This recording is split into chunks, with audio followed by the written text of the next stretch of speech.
How's things there? I understand you're bunkered in, Tim. It has been a COVID bunker, unfortunately. We had my mother-in-law come, and unfortunately, she was the first down, and the rest of us followed. You've gone down like 10 pins, have you? Oh, yes. We have, yes. Yeah. I have to say, I avoided going out for the first few days just to be wise and cautious in relation to other people at work I'd be interacting with. Then, of course, I got symptoms. And so then it's like, I just added on that time onto the other time, and now I'm recovering. So it's actually been about 10 days inside now, which is nothing compared to the lockdowns of a few years ago, is it? But it still took a bit of getting used to again, that's for sure. How do you deal with being locked away for 10 days? Is it something you're comfortable with, or does it drive you a bit crazy? Initially, it's annoying. Then there's the thought of, oh, hello, this actually means I can be still and quiet. And then you realise, oh, I've still got to do a heap of work. And then the novelty of that wears off pretty quickly, I have to say. I'm sitting here next to my shoes, and I haven't worn any of them for 10 days. And I was just looking at them going, oh, look at you guys. Just all waiting there, ready to go. Unwanted. Really? You talk to your shoes, do you? Oh, yes. You don't talk to your shoes. I've added an extra rack, actually. There's a bunch of shoes there and a rack. And so they're sort of almost at eye height with me sitting here. So it's the Cherry Doc Martens I'm looking at the moment and have been talking to for the past few days. Starting to sound like Dire of a Madman here, I think. It really is time I got out. Do you have a favourite pair of shoes, Tim? Like ones that, like, you know, if the house was on fire and you can only grab one pair of shoes, what pair would you grab? I guess I've talked before about the R.M. Williams boots that you sort of throw on. Let me have a look. Lately, I've been wearing the Converse Chucks. So they're the Chuck Taylor's Converse sneakers, you know, like you'd associate with, you know, sort of rock bandy sort of ones. They're pretty good. These Cherry Docs are a bit of a favourite. I've been wearing them, Doc Martens boots. Yeah, Tim's holding them up for me. Thank you, Tim. It's lovely to see them. Yeah, that's good. Of course, now you talk to your shoes and they can hear you. They know what you're saying here, so be careful. You don't want to offend one pair. Sorry, guys. Sorry, all the other guys. I've got a least favourite here that I've actually put for sale online and they haven't sold. Maybe we could advertise them here. So these... Yeah? These are a pair of Stan Smith, like Adidas's. Yeah. And I never wear them. They're too bright white and cream. Yeah. And so I've put them for sale for like $20 and they haven't sold because I just don't ever want them anymore. Are they like on eBay or where can people find them? They are on Facebook Marketplace. So can people buy that from around the world? Maybe I'll put them on eBay. Maybe I'll sign them, put them on eBay and see if they'll get $10. Tim's going to sign these shoes. We'll put them on eBay and we'll have an auction. Let's see how much you can get for a pair of signed shoes. Yeah, that's good. Let me see if I can get more than the $25. There we go. Okay, people. Link in the description to buy Tim's shoes. Nice. They're leather shoes. They're good shoes. They're like Stan Smith's. But now he loves them. Oh, no, they're my favourite shoes. They're not too bright at all. They are too... I wear them... I can't do it. I feel like Jerry Seinfeld, you know, with bright shoes, bright white shoes. I can't handle it. It's not me. So anyway, they're out there for sale. What else can I sell around the bedroom now that I'm in here? This is great. Let's get on with the show. Can I just say that you're looking very Marky Mark, who's just filmed Good Vibrations video at the moment. I have to say, is that like a hat on backwards or a skull cap? Or I'm wearing a backwards cap and I'll show you the whole outfit. Hang on. Oh yes, definite breakdancing been happening there. Yeah, I'm definitely looking very Marky Mark. We have a lot of parish notices here, so let's crack through them. Okay. Lots of follow-up from recent episodes. First of all, I know we've done a few of these songs that people have been writing to help memorise the apostles. I don't want to go too hard on them, because there's only so many songs you can play of the apostles. But we've had two really good ones, so I thought I've got to play these ones. The first one was sent in by Joshua. Joshua says, my daughter, who he hasn't named, I don't know if that's deliberate, so maybe he doesn't want to name her, so he's just saying, my daughter wanted to come up with something for the 12 Apostles Song Challenge. I thought you'll recognise the tune. And this is his daughter both singing and on piano. I've seen the video. Very talented young girl. And here's what she came up with. 12 apostles, Peter, James, and Drew, plus Bartholomew. That's only 4, so here's some more. Thomas, Philip, Matthew, John, Judas, begin with a J. Not Simon Peter, but the other one. Now just one more, he's Thaddeus. Don't forget about him. Now you remember all of the 12 apostles. That is impressive work by little Miss Joshua Jr., I have to say. Really fantastic job. Beautiful, eloquent, Yeah. well recorded, well performed. Oh, golly gosh. Great tune. Yeah, Of yeah, course. That's right. Well, that's right. Yes. Classic. Sofa shop. Well worth playing. I'm glad we presented that one. That is a cut above. That sort of sits in the middle ground between sofa shop covers and apostle songs. She's sort of, it's a real mashup there. Yeah, if she'd done like a Dutch rap in the middle, that would have been the quintessential Unmade podcast musical performance. There you go. You're sowing seeds there. All right, and here's another one. Hi, Tim and Brady. I'm Jay, a former high school teacher, long-time listener of the podcast. I've been meaning to do the music challenges you guys set, but either missed the boat on them or never managed to work up the nerve to do so. Anyway, here's my take on a song to help remember the names of the 12 apostles. Pastor Tim and Dr. Howard. Like you, I forgot the apostles' names.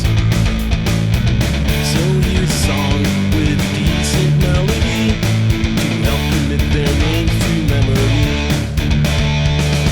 Peter, Matthew, James, and John. Jude, Andrew, Philip, Simon. Judas, James, Bartholomew, Thomas, and sometimes Matthias too. Peter, Matthew, James, and John. Jude, Andrew, Philip, Simon. Judas, James, Bartholomew, Thomas, and sometimes Matthias too. What do you think of that, Tim? Two minds about this one. Firstly, I have to admire it. It's clever. Certainly it's clever. It's well done. It's well articulated and put together.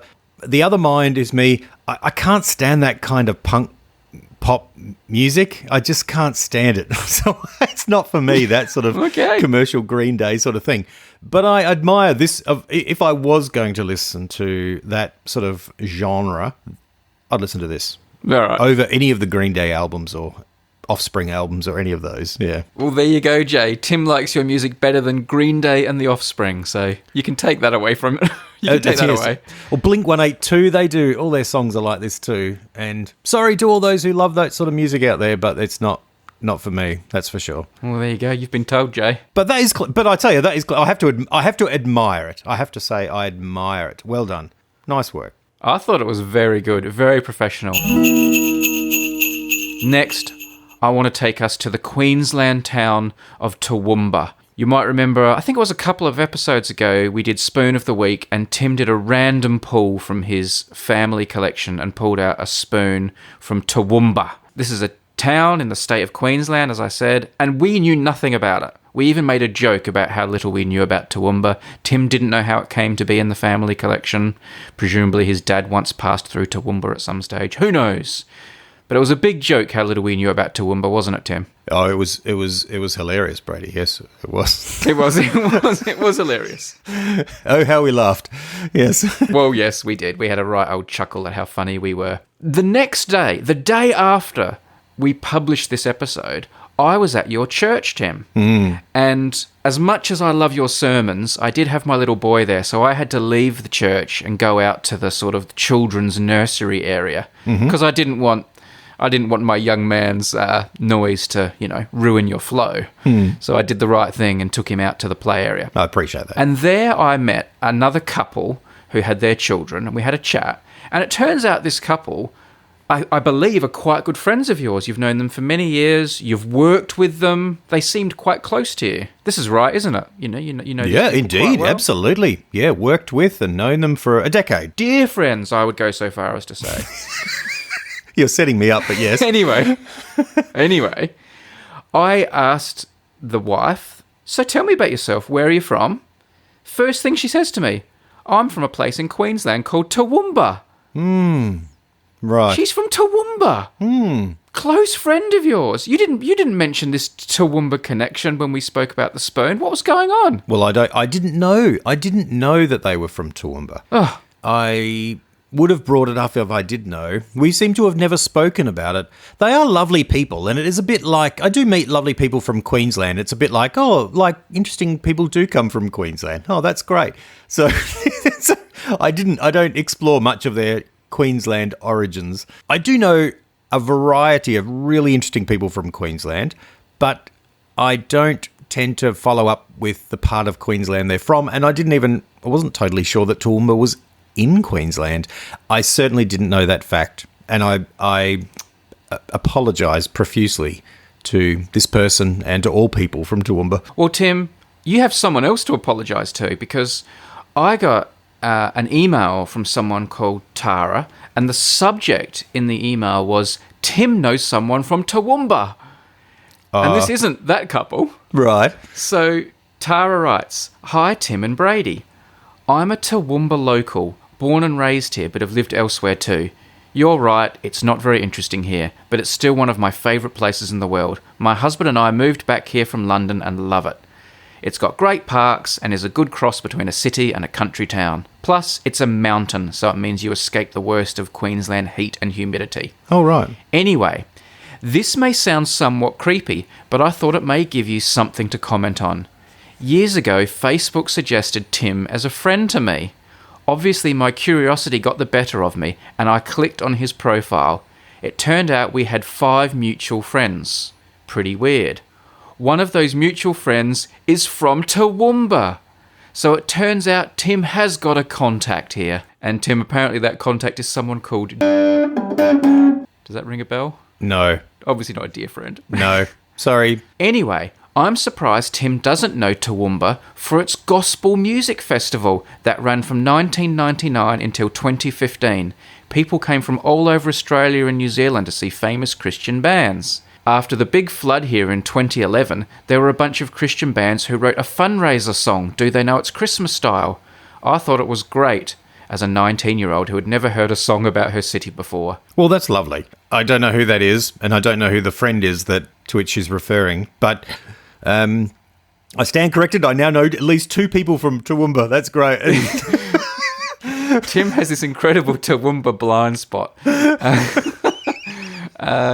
On the Reddit, a quick shout out to Hi Fuzzy Toaster, a listener who lives in Toowoomba. Mm-hmm. And a Quaver Past 8 wrote, I know someone from Toowoomba, my dad and his family. I think some of my ancestors were major shareholders and managers in the Toowoomba Foundry. Mm-hmm. This foundry invented and produced the Southern Cross windmill, which is that iconic Australian outback-looking windmill. According to Google, the foundry is now a Bunnings store. I wonder, you know how in Australia we shorten the name of everything? I wonder what they do with Toowoomba. Is it the Woomb or the Woomba? The Woomba. Or the Womb? Maybe they call it the Womb. The Big Bar. TW. The Tomb. The Tomb Town. The Toommeister. Toowoomba. Toowoomba it is a fun word. Toowoomba. It is a fun word. Tim and Brady, I'm an American who has never visited Australia, much less Toowoomba, but as someone who grew up near Indianapolis, Indiana, I know of one famous Toowoomba native, Will Power. Yes, that's his real name. He's a 2-time IndyCar Series champion and the only Australian winner of the Indy 500.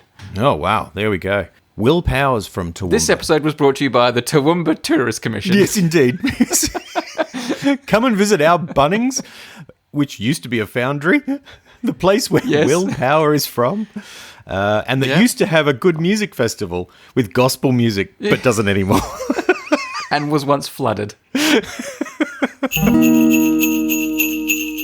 We also talked recently about my ritual of touching the outside of a plane when I board a plane. Yeah. To prevent it from crashing. Did you do that on the way home? Of course. No? I always do it. Right, okay. I never, ever go on a flight where I don't touch the outside of the plane as I board and as I get off.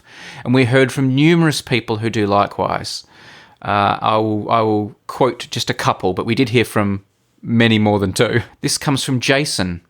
Dear Brady and Tim, it was very disquieting last episode when Brady was discussing his airplane boarding superstition. I too have a nearly identical ritual.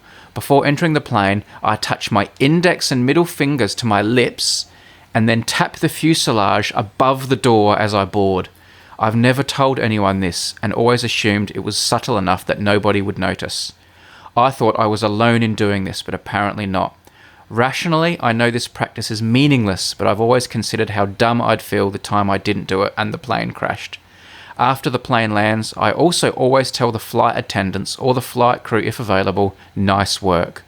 I know a failure to do this could have little impact on the immediately preceding flight, but I worry it might curse a flight in the future, so I don't take any chances. I do understand a little bit of your fascination with that little bit of the outside of the plane. I do ponder it as I get on and go, wow, that bit's going to be way up in the air. It's going to be flying over the ocean. It's going to be touching all sorts of weather and rain. You know, like there is some fascination. Yeah, you're with right. It is a bit magical, that little bit you get to see and touch. It's like the naughty outside part of the plane that you would never get to touch during the flight, of course. No. How could you? No. But here's your one chance to have a little naughty touch. Wind your window up, sir. Keep your elbows in. Yep. We're across the Atlantic. I'm just thinking how tempting a naughty touch would be as an episode title, but anyway. How about this from Nuclear Tumbleweed? In Dr. Brady's defense, not only do I touch the outside of a plane while boarding, but I also take a picture of the aircraft safety card as well. It started as a habit many years ago when I only flew on special occasions and wanted to remember the plane. Now I fly almost weekly and can't bring myself to break the habit. I'm not superstitious that the plane will crash if I don't touch the plane or take a picture of the safety card, but I feel the need to keep the 10-plus year streak going. I think maybe that's it with me too. It's almost like not wanting to break the streak. Yeah. Maybe more than worrying about a crash or luck. I think it's just like, yeah, I've just got that brain that loves streaks and collections and unbroken things. Well, that's like me. Like, I've never touched the outside of the plane, and I just can't start now. I can't break my non-touching streak. It's been a lifetime. I couldn't bear to now. And Tim's non-touching streak would be another excellent podcast title. Indeed. Here we go. We talked about objects that last a long time. Tim brought up his toaster, and I brought up a fan, I believe, in my house. Numerous people got in touch about objects they have that have lasted a long time. Bruce on the subreddit said his long-lasting object was his first home PC, an Atari 800 purchased in 1984. While I don't use it daily, I still hook it up to the big screen once in a while. And Adeline said, "Hi Tim and Brady. You talked about designing things that get better with time to help reduce waste. I think one good example of this is leather shoes. The more I wear them, the better they get. I intentionally buy leather shoes with soles that can be replaced for this reason. Love the podcast, Adeline." Yeah. Yeah.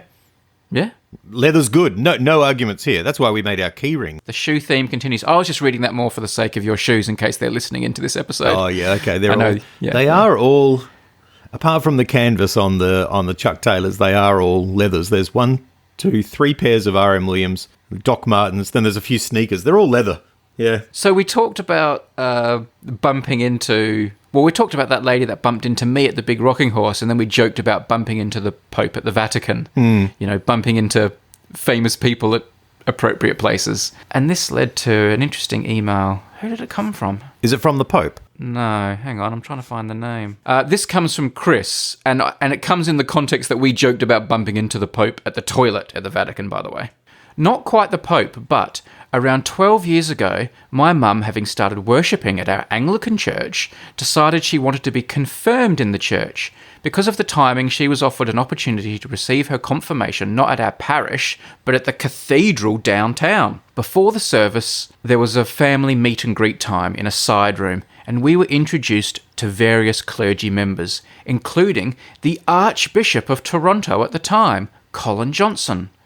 There was a brief hello and photo opportunity, and then we stood around eating finger sandwiches and sipping coffee. Shortly before the service, I went to the restroom. As I walked into the urinals, I noticed somebody standing in a stall peeing, but with the door closed. I didn't think much of it, but when I turned around to go to the sink, I realised it was the Arch. We nodded at each other as I started washing my hands, but I had to ask, Do you basically just lift your vestments to go? He actually laughed and replied, I lift for one, but I remove for two. Right. Laugh out loud. I have met him a few times since, and he remains charming and with no airs and graces about him. He has since retired as Archbishop. There we go. There's a lot of robes there, I guess. Yeah. I don't wear all those vestments and robes. I'm also not an Anglican archbishop, so that's why. It would be one of the harder outfits to go to the toilet in, I imagine. Bit like a knight in a suit of armour. That's a difficult one too. Oh, yeah. How did they? Yeah. Did they just do it in their armour? They must have. Like, especially on the battlefield or something. Was there a little trapdoor they could open to... I don't know. I don't know. What about the band Kiss? That's another difficult one. Here's another one, Tim. Sorry, we've been getting so many messages today. I think it's only fair we sometimes read out these messages because people go to the trouble to send them. We talked about how bad Adelaide drivers are and how they don't let you in when you want to change lanes. Oh, yeah. This comes from the Walrus Stated. Johannesburg drivers are probably the worst. A colleague of mine was driving home from work one day when he was hijacked while sitting in stationary traffic in the turning left lane. It wasn't his first time. He drives a VW Golf, a super commonly hijacked vehicle. He saw the guys with guns appear out of some bushes, calmly grabbed his phone and wallet and climbed out of the car and walked away before they even reached him. He walked down the line of traffic asking for a lift when someone up front called to him. The hijackers had abandoned his Golf because no one in the stream of traffic to the right of the car would let them in.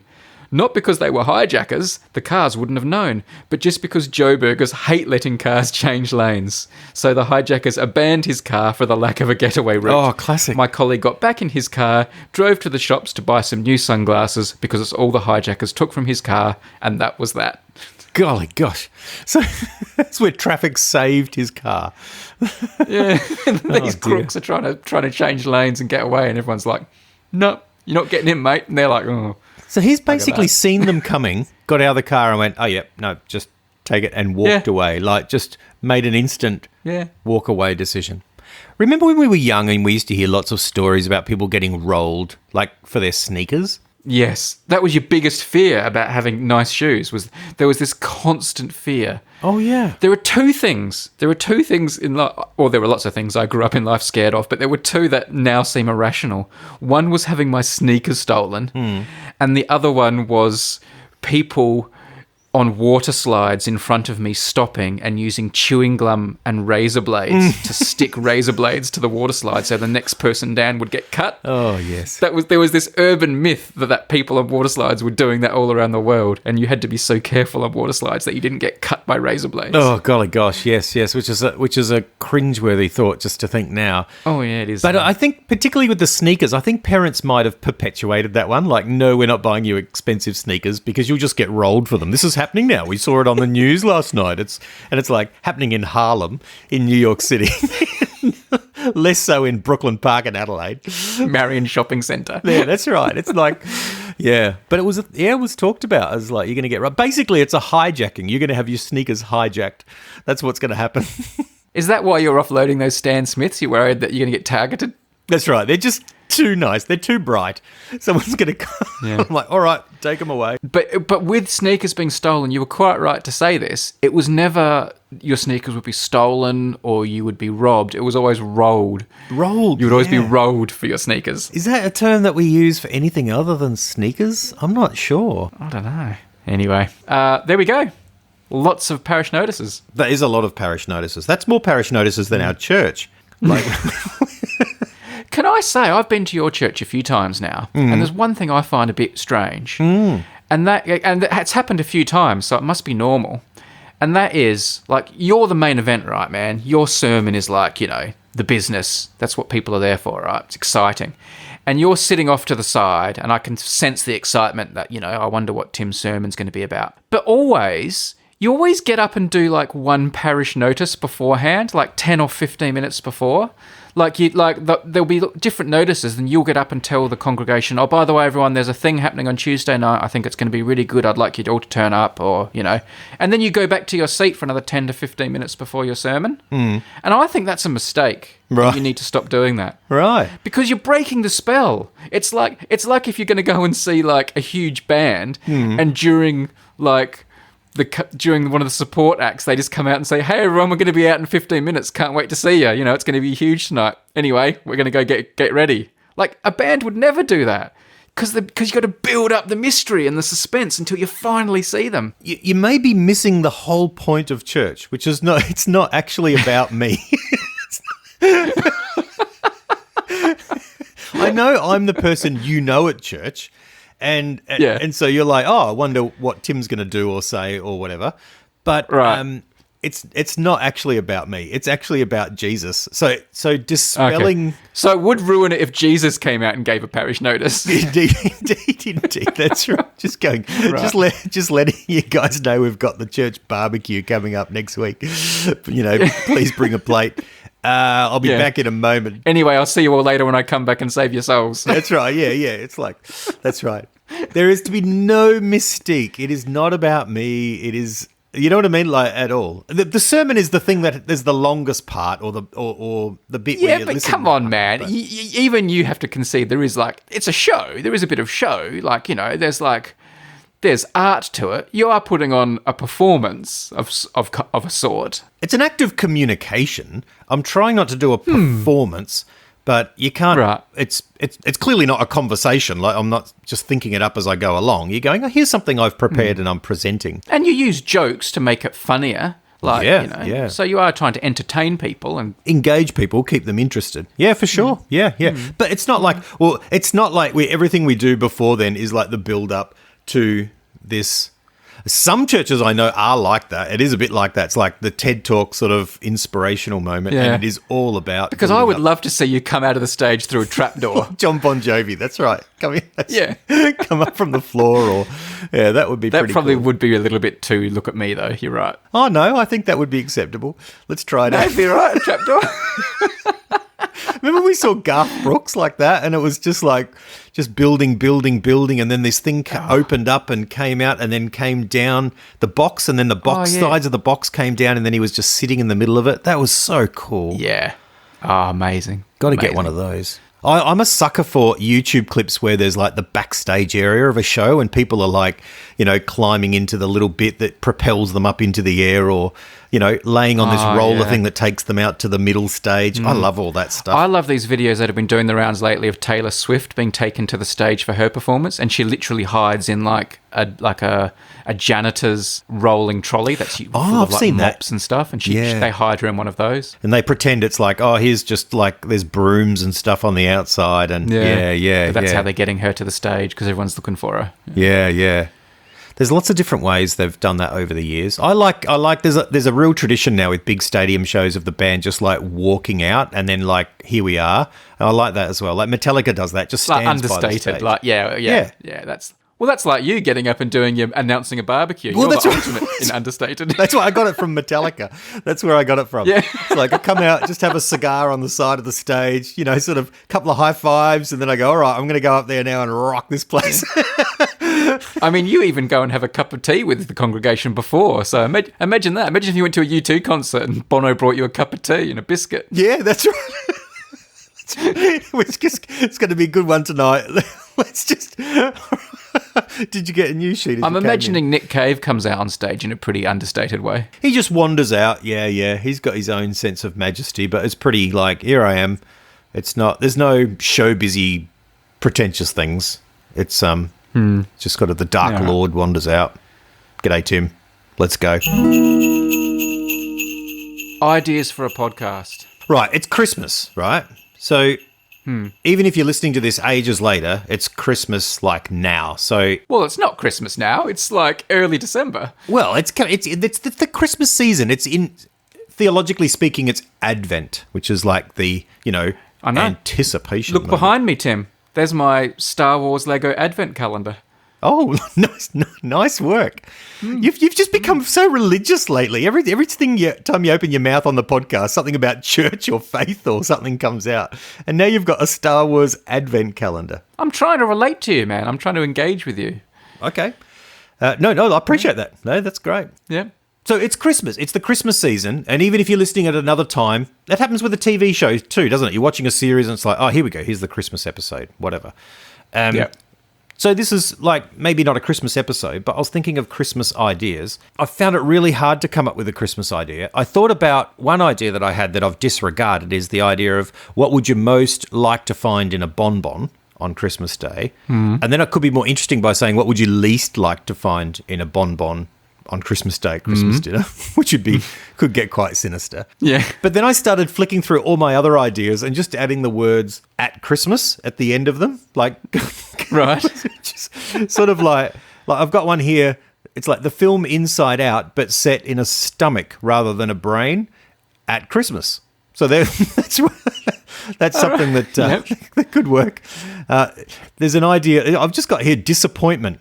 You could go at Christmas. Run a campaign for politics at Christmas. Man, you're blowing all your good ideas here in one fell swoop. Oh, I don't remember doing this one. Does Yoda yodel? That's what I've written here. At Christmas. I mean, that's a podcast idea in itself, or just a good idea. Is everything better with "at Christmas" added to the end? At Christmas. Easter. At Christmas. It's like Easter eggs under the Christmas tree. So is there something in that? A lie I told at Christmas. Oh, yeah. That'd be a very good one. You know how I've suggested before the podcast idea about people who died on their birthday? Yes. If that had happened to Jesus, wouldn't Easter and Christmas be a different experience? He may have, because of course December the 25th is relatively arbitrary as Easter moves around, whereas someone's death date doesn't move around through history. Maybe he did. Maybe he did. 1 in every 365 messiahs do die on their birthday. We yes, we have just leveraged it out to more holidays, though. I guess that's this way. Yes. That's important. And it would be difficult combining Lent and Advent, because in Advent you're sort of buying heaps and heaps of yummy stuff, whereas Lent you're supposed to be like avoiding all the heaps of yummy stuff. So and I guess like you'd have to get like giant eggs under the Christmas tree with presents inside them. yeah, It would all start getting really it's confusing. inside them. Yes, that's right. And the Easter Bunny would be pulling the sleigh instead of reindeer. Oh yeah, I was thinking about Christmas the other day. hot crossed mince pies. That's right. As we were putting up the Christmas tree, I was looking. I'm going. This is all. It felt too soon to be putting all the Christmas stuff out, which made all the Christmas stuff suddenly look ridiculous.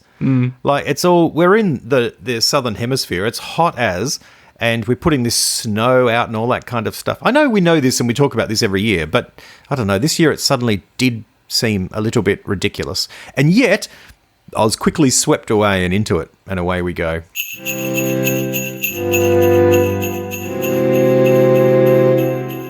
I've got a couple of podcast ideas, Tim. Can I share them? What have you got? Are they Christmas related? They're Christmas related.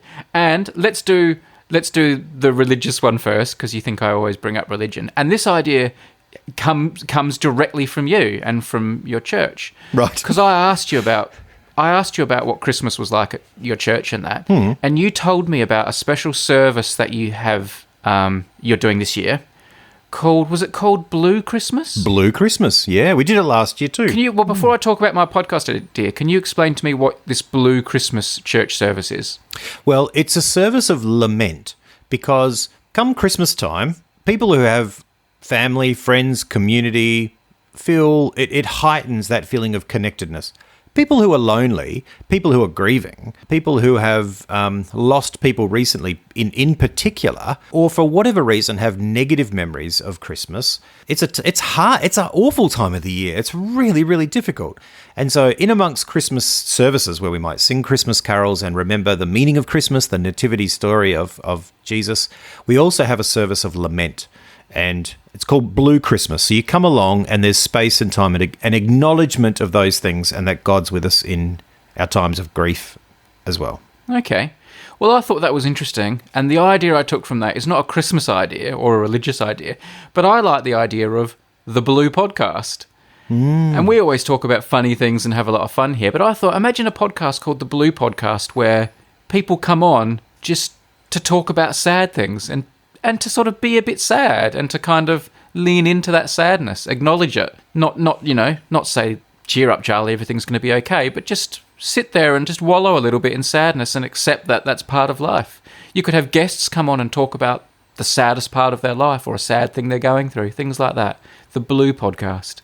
Brilliant. I'm all over this. This is fantastic. Yeah? There's actually a song, Blue Christmas, that Elvis Presley sang, and you can find it around the place. I listened to it 5 minutes before we started the podcast. What are the lyrics like in it? What is he being blue? I think it's about unrequited love. Oh, okay. That's a little bit different, isn't it? A sad love song is a bit different to real grief. You know what I mean? Like, it's like, that girl won't go out with me is a different to I've lost my wife of 35 years, Yeah. There's blue and then there's blue. Do you think there's a market for a sad podcast, the Blue Podcast? Yeah, I think there would be. I don't want it to be like a podcast about helping you deal with it. Like, I don't want it to be like a self-help podcast. I want it to be just sad. Sad things happen and we can talk about it and be sad. Because that's kind of how you kind of pitched the Blue Christmas service to me a little bit. It wasn't about, trying to cheer them up. It is about kind of accepting the sadness. Yeah, there's nothing worse than someone trying to cheer you up, because generally they're trying to cheer you up because they feel uncomfortable about how sad you are, which means they're thinking about themselves. They're not thinking about you. They're trying to pretend, and you can't pretend when you're sad. You just have to say, I'm sad. I need to feel this emotion. I feel like we are in an Inside Out film episode. That's kind of the point. You've got to let sadness take over for a while, which is what the film Inside Out is all about. Yeah. Absolutely. I love it. I love this idea. There's more, like in the Bible, there's like 150 psalms, and they're kind of like the song lyrics. And there's more lament psalms of like, woe is me and I'm feeling sad and my heart is downcast than any other type. There's a lot of blue in the Bible. Do you have a saddest time of your life ever that you remember, like a blue period? Oh, yeah, there's some really dark times, for sure. Yeah. A few years ago, I went through a very, very difficult time dealing with some memories and difficult things. When you're feeling blue, there are it can be dangerous, actually, when you try and get away from the blue feeling, because you try and cheer yourself up, and you can sometimes do that by reaching out for things that are not good for you in the longer term. And so reaching out for help, and I feel like we could at this point encourage people to reach out for help for professional help, absolutely, if they find themselves stuck in a place where they're stuck in a moment they can't get out of. That's a very important thing to do. Yeah. But absolutely, there's been another time where I was in quite a dark place, coming to terms with some childhood trauma stuff. And I mentioned it to someone who was very kind and gracious and gave me good advice. And then I got some counselling, and that went on a bit of a journey that took a long time. That was a very important journey, probably one of the defining journeys of my life. Yeah, seeing you asked. All right, there we go. If people want to hear any more about that, I do have a book about that out there that they can Google and read, but it's on a particular topic. Yes. And so it would be only relevant to some people. But the second half of the book has more general reflections on suffering and sadness and blue. We'll put a link to that book in the video description. You can check it out if it's something you want to find out more about. Either that or my sneakers. They're both available online to purchase. Yeah. Tim will make more money if you buy the sneakers. If you're wanting to help him out financially, go for the sneakers. Indeed. I've had another idea for a podcast, again inspired by Christmas, but not about Christmas. What part of my church is this one about? No, it's not about church. Oh, no, I will link it back to the church, don't worry, for your sake. All but right. It doesn't have to be church-related. This actually comes more from the sort of the secular side of Christmas, because yesterday we went to the Christmas tree farm that we go to every year to cut down our Christmas tree. Oh, nice. You get a fresh tree every year. That's cool. Fresh tree every year, and it's hand-picked. The guy who runs the Christmas tree farm is a guy called Simon, and we've been going for so long now. He remembers us. He'll say hello to us by name and, how you going, and have a little, small talk, the sort of small talk you have. And that got me thinking about people in my life who I see once a year, and only once a year, because I only see this guy once a year, my Christmas tree guy. Oh, yeah. And I thought it would be a good podcast talking about people in your life, relationships you have that involve seeing someone once a year. Oh, that's brilliant. How do you think of these? That's a great idea. Damn it. Damn you. Right. Okay. Good idea. Yes. Who do you see once a year? Oh, let me think. Because I thought, when I mapped it back onto you in my head, I thought of you more as the Simon character, because you're a church minister, and for some people, going to church is something they just do once a year, funnily enough, at Christmas. Yeah. So I imagine there are some people you see once a year at church. That's true, yes. There are also coincidentally other people too. Like, there is one couple that we bumped into, I think it was 3 times over the space of about 3 years, in one spot in a department store here, David Jones in the city, at the same spot. It was so bizarre. Yeah. We're like, oh, hello, you know, and then it was like about a year later. It's like, wow, okay, there you are again. And then I'm pretty sure it happened one more time in a slightly different place in the same department store. It's less like, we'll see you next year. Like, it's brilliant. There were things I thought of that were obvious, like maybe like health related, like your dentist, perhaps you see once a year. Someone who checks your eyes, maybe, I don't know. Oh yeah. Yeah, my eye guy I see once a year. It's a weird relationship, isn't it? Someone you see once a year, because it's like, where do you start the conversation? You can't really say, what have you been up to? Because too much has happened. And my accountant. Yes? I see my accountant. Yes. Yeah. Yes? That's a once good one. a year. So, that's great, because it's you can't pretend you've got a better relationship than you do, because when you call up, you know it's only to do with this. It's work. It's not like I'm just calling up to see how you're going. It's like, that time again, here we are. You know? My accountant, I know enough about to ask, like, I'll ask how her family is and a few medical things that have happened. I know I'll ask her about and things like that. But I guess I have contact with her more than once a year, but I only see her in person probably once a year. I do a little bit of emailing, but that's right, in person, the sitting there. Someone who does maintenance, like on your boiler or sweeps your chimney, something like that. We have like a filtered clear water system in our sink. And so every year that guy calls up and says, it's time for me to come around and change your filter. And he was here today, actually, because we had a new tap installed, which is attached to it. So literally he came up, but it's only been 6 months. He's like, it's only 6 months. And we're like, but the tap's dripping. We need to get it all replaced. And so that was a bit of was a bit too soon, you know, for him. But something you have to have done in the UK is you have to have a special check on your car once a year called the MOT. So quite often I'll see a certain mechanic once a year when I take my car. Oh, yeah. I asked Simon, the Christmas tree guy, what's it like having all these people that you only see once a year? And he described it as like, in his head, it's like an odometer in a car. He says he sees these people and in his head, this big wheel's turning. Another year has gone. And another year has gone. Oh, wow. And I say, what's it like? Do you notice the passage of time? Do people look different and that? Do you feel like you're seeing them age? And he said not so much that. The only thing that catches him out a lot is beards. People who one year do have a beard and the next year don't have a beard. That's the thing that he finds most noticeable and interesting. Oh, that's fascinating. Yeah. Once a year people. But you might see them for a long time. We've been watching a show that's really entertaining called Clarkson's Farm, and it follows a UK, very well-known personality in the UK called Jeremy Clarkson, and he owns a big farm, and he's a city guy, decides to learn how to farm it himself. But he's got, from his local area, people that come and like do the harvest, and there's one guy called Gerald, and he's sort of harvested this particular paddock for whoever's owned the farm for 50 straight years.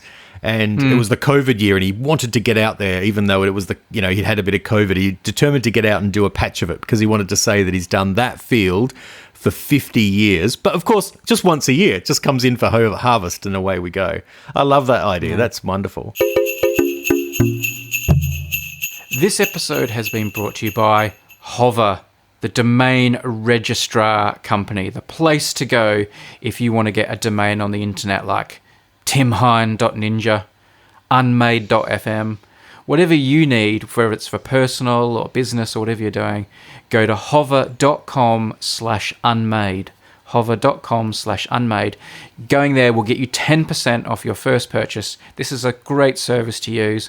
All the different dots you could want, the .com, .net, .ninja, .shop, .anything, they'll have it all. They'll have it for a great price. And once you do register it, it's really, really easy to use their site to link things up, to link things to site, to divert them, to put them on ice for a little while. Whatever you need to do, Hover is the place to do it. I was thinking, Tim, Christmas, it's that time when you got to think about Christmas presents. Some people are impossible to buy for.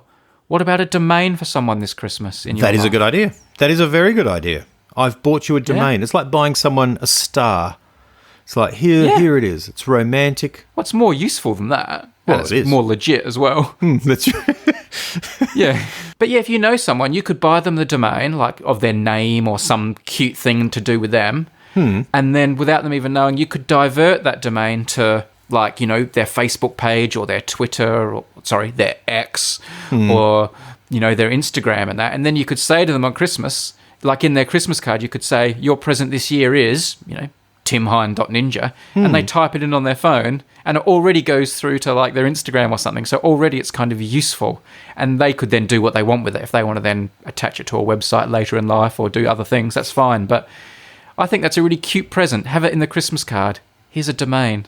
Type this into your browser. nice idea. Nice idea. Yeah? You could get a couple, actually, and one of them is like, you could play a joke where you've like bought the domain name, but you've misspelt their name, and so it can be like a big fanfare. Here it is. I've got this, you know, domain for you online, and it's like, what? You've got my name, and it's like, and then you've, which is the sound you make when you've just tricked someone.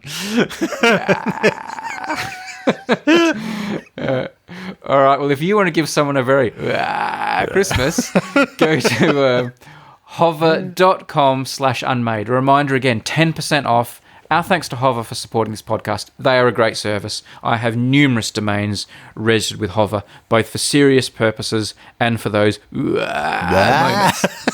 Gotcha. Hey, I've thought of one more person, man, that we see once a year. Yeah. Big beard, tummy like jelly, red suit, Ooh. once a year. Here he comes. Father Christmas. Father Christmas. Father Christmas. Yeah. I tell you what, man. I see him way more than once a year. I've seen him at the Magic Cave. I went and did a Santa train last weekend. I'm going to another cave this weekend. This will be our third Santa Claus already. I see him way more than once a year. I see him way more than my accountant. I see him more than you at the moment. No. This is his time of year, though, doesn't he? He's a bit out of context at any other time, isn't he? This is December. December is his month. He's everywhere. I wonder when Santa Claus's birthday is. Oh, yeah. Wow. It's got to be pretty quiet, because he's not going to say, hey, everyone come around. Do you reckon he gets all dressed up like at other times, or at home he's just sort of like in thongs Jeans. and, well, thongs in Australia are flip-flops, I should clarify. Yeah. And shorts Yeah. or jeans. Yeah. It's still always pretty cold at the North Pole, so I don't know about shorts. I wonder how Santa Claus feels about Easter. Does he like Easter? Does he resent it? Like there's a rivalry? Like, so he's a bit sniffy about it? I don't know. Like it's when it's someone else's birthday, you know, and you're like, oh, jealous because it's not your birthday, that kind of thing. Like it's a... But it's not even that. It's like a direct rival. It's like, Can we do a quick spoon of the week? Oh, we can. Yeah. Very quick, because I just need to burn these spoons off because I bought 2 spoons in Australia and keep forgetting to do them. So here is Spoon of the Week. And here's 2 spoons. I will put links to them in the description if people want to see them. The first one I bought at Mount Lofty Summit. Mount Lofty is the highest mountain in Adelaide. Is it really? Is it a mountain? Well, it's just sort of part of the Adelaide Hills. It's the highest one. It's the one that's got the big TV antennas on top of it, so it's where all the TV stations transmit from. Yeah. There's like a restaurant up there and a gift shop, and there's a big white tower, like a lookout type tower. And the spoon I bought up there is of that white tower. It's just a nice normal spoon, but at the top there's a nice Mount Lofty Summit thing there. And I've got a real soft spot in my heart for Mount Lofty, so I wanted to get it into our Spoon of the Week canon. So there is a Mount Lofty spoon. I wonder if Lofty is named after a person, or it's just that it's like really lofty by Adelaide standards. No, it's because it's tall. I think it was named from the sea. I think maybe it was named by like Flinders or someone from the boat. They said, oh, there's the tallest one. We'll call it Mount Lofty. Oh, right, okay. I think I've discussed this before, but one of my minor claims to fame when I was a newspaper journalist at the Adelaide Advertiser was I had a suspicion that the height given for Mount Lofty might not be correct. Oh. And I was at a time when I was obsessed with like sort of geographical things. So, and I from memory, the height was something like 727 metres. I could be wrong about that. But I went and did some checks with the authorities, and it turns out that height was actually the top of this white tower that's on Mount Lofty and not the actual ground. Cheating. And so the height that had been used for Mount Lofty for all these years was wrong. So I got to write this amazing story saying Mount Lofty is not as lofty as you think. It's Mount Not So Lofty. And it was like 10 metres shorter than everyone thought. So it was sort of correcting this figure that had been used for many years. So Mount Lofty. You're like the man that went up a mountain and came down a hill. Yeah. I'm sure we made that joke last time as well. I can't really do remember anyway. But also, we bought a spoon at the Big Rocking Horse. I bought it while I was there with Tim, but it hasn't got the Big Rocking Horse on it, this one. This is just, it says the Big Rocking Horse Gamaraka. Yeah. But the object on top, this sort of three-dimensional sculpture. Yeah. Can you tell what that is, Tim? Is it a cockatoo? It is a cockatoo. It is a sulphur-crested cockatoo. Kakatua galarita. It's a relatively large white cockatoo found in the wooded habitats of Australia, New Guinea, and some islands of Indonesia. They can be very numerous, and they can sometimes be considered pests, according to Wikipedia. They are a highly intelligent bird, well known in aviculture, although they can be demanding pets. Aviculture is the breeding and keeping of birds. I pass no comment on that. How long do you think cockatoos live, Tim? Oh, it's a long time, isn't it? Isn't it like 60 years or something? They can live upwards of 70 years in captivity. Wow. But they only live about 20 to 40 years in the wild. So the message there is if you're a cockatoo and want a long life, get yourself in a cage. Indeed. Golly gosh, that's a long time. 2 more spoons for our collection. 2 spoons a week. I have to say, the Spoon of the Week collection that's on the rack here at the Hine household has been disrupted this week because somehow they all made their way into our advent calendar. So it was kind of like a Spoon of the Week advent calendar. They were all just perched into the little pouches, which is like... I'm so mad I didn't think of that as a piece of merch. How good would a Spoon of the Week advent calendar be? Oh, it's great idea. Heinz have done it. Yeah. So what, they've been taken off the rack and put into an advent calendar, so each day there's a new spoon in there. But it's a spoon that has featured in Spoon of the Week. That's right. Yep. Love it. Except they got a bit heavy and the advent calendar, because it's made of like soft material, fell onto the floor and it all went clunk, everywhere. But we've rescued it. But good idea, wasn't it? We do have an Unmade Podcast official spoon. We're giving one away to a Patreon supporter. And this week it's going to Rebecca from Denmark, who supports us on Patreon. Rebecca, we're going to, at some stage in the near future, mail you an Unmade Podcast official spoon forged in the fires of a spoon manufacturer somewhere here in the UK. Congratulations, Rebecca. Thank you for your patronage. Yes, and also thank you to Natalie from California, who is going to receive an Unmade Podcast official keyring. Handmade leather Australian nut keyring. Tim and I both use these as our own day-to-day keyring, by the way. Indeed, and it's barely showing any wear and tear already. High quality. Lovely piece of merch that can only be won by Unmade Podcast patrons. Go to patreon.com/unmadefm. Like these 3 people did as well, who are going to receive Spoon of the Week collector cards. Michael G from the Northern Territory. For the 2nd time in a row, Michael G won cards last time as well. He's won them again. Wow. He's doing very well. The algorithm's smiling upon him. Daniel R from Berlin as well. And Nina from Tasmania, who won a keyring only a month or 2 ago. Nina from Tasmania is receiving some Spoon of the Week collector cards. Thank you for your patronage. Thank you, everybody. Lovely work. I have to say, the name Natalie is coming up regularly. There are Natalies everywhere at the moment. Yeah, I feel like I've heard it 4 times in the past week. It's a nice name. Yeah, it's a good name. It'd be in my top 100 favourite women's names, I reckon. What's like number 1? Cindy. Cindy, really? You said that quickly. Well, not really, but when I was a kid, it was like I loved the name Jason, and I loved the girl's name Cindy. And when I used to write stories, the hero was always Jason, and his girlfriend was Cindy. So I used to just love the name Cindy. Now I realise it's probably it's not a name I would name a daughter necessarily. Cindy. I don't want to besmirch anyone out there called Cindy. It's probably not the best name, but growing up, I would have said Cindy. Did you get it from? Is it the youngest daughter on the Brady Bunch's Cindy? Is that right? I don't know where I got it from. Cindy with a C is my preferred spelling, and I don't know why I got so attached to it so early. Can't think of any other Cindys. Yeah. There was a doll called Cindy as well, but I don't think it was from that either. I don't know what it was. What were your other dolls called? I don't think I had any dolls. I wasn't really a doll guy. Action Man doll. Did you? I had a 10. What's it called? The $1 million man, or the what's he called? Is that the $10 million man? Isn't $10 it? million man. Yeah, I had that action figure. Yeah. Which is one of Yeah. those things where it was a show on TV in the 70s that I maybe saw a repeat of once and yet found the action figure at a garage sale and was thrilled to have it. Yeah. But I have only a very vague notion of what the $10 million man was. But I played with the action figure. It was Lee Majors, wasn't it, who also Years. played the Fall Guy? Oh, right, okay. Yeah. Yeah, I remember the Fall Guy. I will ask about the fact your nails are painted. My nails, yeah. And my toes as well.